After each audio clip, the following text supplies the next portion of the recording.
Yale School of Drama is considered one of the top drama schools in the United States, and Yale, as you know, is one of the top universities.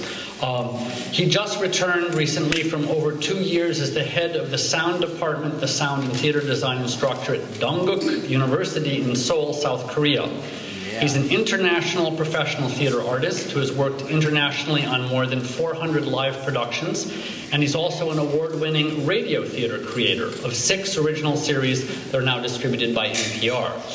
He was the winner of the International Radio Festival of New York Award and the MRTF, what does that stand for, MRTF? Midwest Radio Theater Workshop. Okay, National Radio Script Writing Competition. NPR Playhouse commented on his radio theater productions by saying, "They were masterful, absolutely compelling. You have never heard anything like this."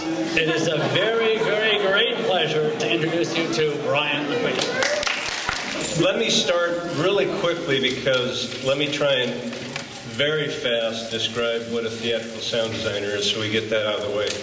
But I think whether you're interested in sound design or not, I hope that if any of you have an idea about what it's like to be an artist, a professional artist, I hope I can give you some insight into the experience of going through that and choosing that or finding that to be your life, which is very different than, say, life in business in general. Let's start with what most sound designers start with. They start with a script.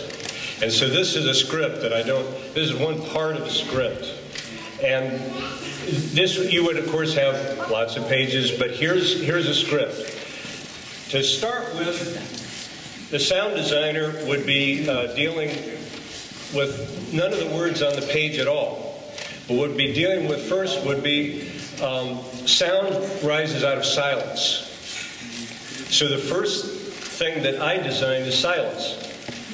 If I have a theater that you hear traffic noise through the wall, or the system is buzzy, or there's a Coke machine making a lot of noise, I have to take it and try and control that so that you actually start from silence. The second thing is there's a character here named Sam that says something. Sam says, "Father." Voice is the first sound of theater. It's the main sound of theater, is the voice. So you have to make sure that people hear all the words. They have to be able to hear the voice. So silence, you have to be able to hear the voice. It says, Sam says the word father from off. That means the sound comes from a certain direction. You have to have the sound come from where it needs to come from. Silence, voice, it has to come from the right direction. Then there's a knock on the door. So we're assuming this is Sam who's knocking. Now, there are all sorts of ways that you can knock on a door. You can knock on a door like this. You can knock on a door like this. You can knock on the door like... And all of those are going to depend on who Sam is and what Sam is doing or thinking right at that moment. There's actually character to sound. So you have to find out who the sound is. And you have to make the sound match the person. So you choose the right door knock, and then we say there's a thing that says, as father stands, you change to a boat at sea. That's the next thing. Well, the father may be sitting there, and the father may jump up immediately. The father may rise slowly. The father may forget his line and sit there and do something that he's never done before. So what you have to be able to do is you have to be able to deal with time, and you have to be able to be flexible because it's a live performance. The guy may do something he's never done before. It's going to be different every night. So you have to be able to make whatever sound playback that you're doing, also be able to respond to what's happening right there. It also says we change to a boat at sea. Well, I'm not going to be able to do that by myself. It's probably going to be a set piece come in. There's probably going to be lighting change. I work with other departments. I always have to cooperate with other people. In fact, one of the things that makes it possible to be a theater person is the ability to be able to cooperate with other people, be able to work with other people. People who can't do that can't really work in theater. That's a quick, super fast summary of sound design. I suppose the other thing that I would say is treat all sound as music and all music as sound. would be the points. But those are the basic things that a sound designer does. There's all the technology that goes with it, of realizing that sound and whatnot, but those are the basic things that you work with. Tom has sent me a very interesting list of points, and I want to make sure I go down through them because they're good ones. He says, as a topic that I might cover, why I became interested in my field, topic, or career. In other words, how did this happen to me? If there's anything that you guys just find yourself doing and spending more time on it than you really have to, you might pay attention to that. If you find yourself playing music, or if you find yourself really interested in math, if you think it's beautiful and you find yourself really working at it, if you find yourself riding horses, if you find yourself whatever, I might pay attention to that, because I found myself from a very early age, I would mess with tape recorders. I would make sound and sound cues and music. I always liked that. So it was something I just found myself doing all the time. Did you plan for your specific career while in school, or did it evolve over time? Oh no, I did not plan for this. Nobody plans to be a theatrical sound designer. It's kind of a loony profession. You guys don't know what it is. Hardly anybody knows it exists. It's all over the place. Anytime you see a video or a video game or a play or anything, there is a sound designer. But nobody really thinks about us. You kind of find yourself evolving. You start here, and then it moves to here, and it moves to here, and it moves to here. That's how it happened to me. I didn't plan for it. It just evolved as I just went through life. What courses or teachers in your schooling helped inspire you to pursue your career field or interest? It was actually extracurricular activities. I did theater. I played football, and then I injured my neck. And so I said, I need another team sport. And so I said, well, theater's a team sport where they don't run into each other. So I did theater. And because I did theater, I happened to work with a bunch of the classmates of mine were really good, and we did one particular play called The House of Blue Leaves. And it was an amazing experience. It was a brush with excellence. And I had an experience as a high school age kid with how fantastic something can be. And I said, gosh, maybe this is where you find it. Maybe you find it here in theater. What are the most valuable skills or lessons you learned in school that contribute to your success? Well, the big advantage that I got in school was not in high school or in college, but as graduate school, because I went to the Yale School of Drama.